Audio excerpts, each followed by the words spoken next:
Hey everybody, it's Lou, and today I'm going to show you how to make fondant, or fondant, however you pronounce it. I had a few requests for this video, so here we go, let's get started. And welcome to this fancy kitchen. It's commercial grade, I rented it. Let's begin. We'll start with what you need for fondant, and it's not that much, it's pretty awesome. So what you will need is a Ziploc bag and some plastic wrap, about a quarter cup maybe of oil,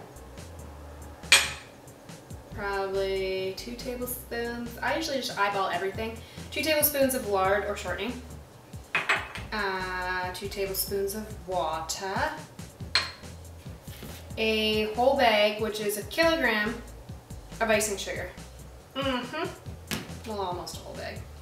And then this size bowl of mini marshmallows, which is actually 500 grams. Bag of that.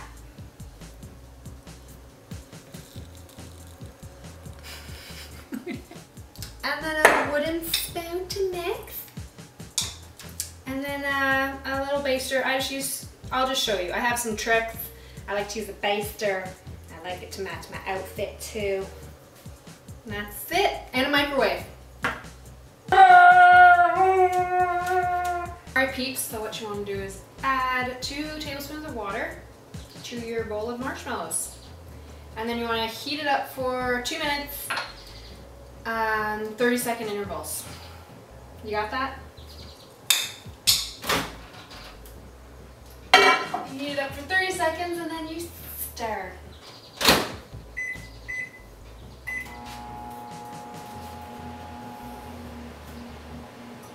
Oh, you should stay away from the microwave, it's not safe! Stir.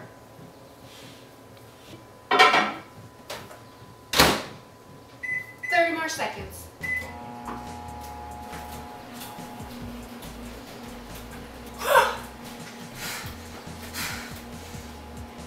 It's been 1 minute so far.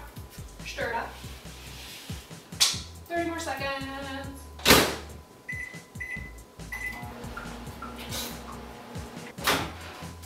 So it's been 1 minute and 30 seconds, I believe. Mix it up. So it only has 30 more seconds. How am I getting this much marshmallow on me?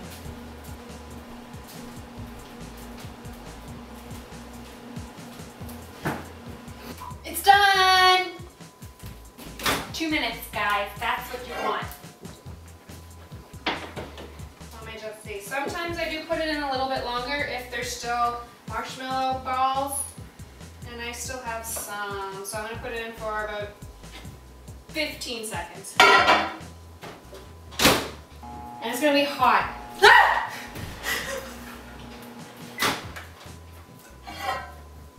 Yeah. Alright, it's done. Now I'm going to teach you, you have to move kind of fast at this point because I said so.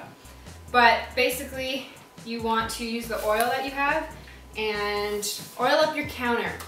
That's the first step. So I kind of just pour some on. So then I kind of lather up the counter, make it nice and greasy. And you kind of want a big amount of space because you're just going to plump the marshmallows right onto the counter. So you're going to grab your giant bowl of icing sugar and I add some right to the top of the gooey mixture. And I kind of stir it in. These are just, because I've made fondant quite a few times, so I've learned some tricks because the first time I made it, it was a horrible disaster. And the fondant actually worked out really well, but I had most of it on my hands and the counter and it was a mess. So I've kind of learned some tricks of how to make it less messy. So yeah, I just keep adding, I don't know how much I'm adding here. And then I'm just mixing it up. Once you've stirred in a good amount of icing sugar, then you want to kind of put maybe a few cups right on top of the bowl, just like that. So it's right on top. And then you want to stick it right on your oil that's on your counter. So here we go. I kind of go like that and then plop it right on top. This is all on the oiled surface. That is key, my friend. Next is the fun part. You want to add oil to your hands. Get them nice and greasy. Like you're gonna give a nice back rub. And then I add more icing sugar on top, and you kind of just want to grab it and, I don't know what you call it, grab and tuck. Grab and tuck. That's the technique I use. And just, I don't know, keep doing this until you get something, until something's happening. And look, it doesn't stick to you. I should have filmed the very first time I made fondant. It was like I just stuck my hand in that bowl. It was disgusting. But yeah, you basically just keep doing this technique and then gradually adding the icing sugar. I still have maybe a quarter of the bowl left, but I won't add any quite yet. You just keep doing this. And if you get bored, you can just have a little snack. Just take some off and just eat it. So good. Oh, it's like pure shit. It's not that hard, really. Do you even know how to play that instrument? No. Oh, excuse me. All right, so you want it to look something like this. And if you put the oil down and kind of follow my little tricks, your hands will be clean. It's amazing. You just want to make sure all the icing sugar's out of there, and you just have this big old blob of fondant done and ready to throw on a cake. Once your fondant's done, use the shortening or lard and you just get it all smooth. I'm making 2 cakes, so I'm actually going to split it in half. And then you want to rub it up with shortening or lard. That's got views written all over it. It keeps it moist in the fridge. And then I wrap it up twice or 2-3 times. What you want to say? Wrap it up. Wrap up those little balls of love. Nice and tight. Oh yeah. You don't want the air to get in. So you can just stick it in the fridge. Or, I don't know. I've never really used it. I've had it longer than a week. I usually use fondant the next day.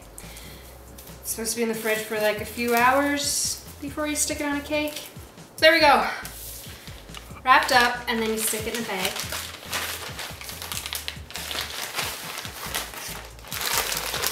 Suck all the air out of it. Like that. And then you put it in the fridge. I am probably gonna use this tomorrow when I make cakes. So I'm good to go. That's everything, guys. I'm pretty sure. Thanks for watching. I hope it's helpful. And let me know if any of these tips were awesome, or if you tried it, and how awesome your fondant tasted. I'd love to know, guys. Really, I would.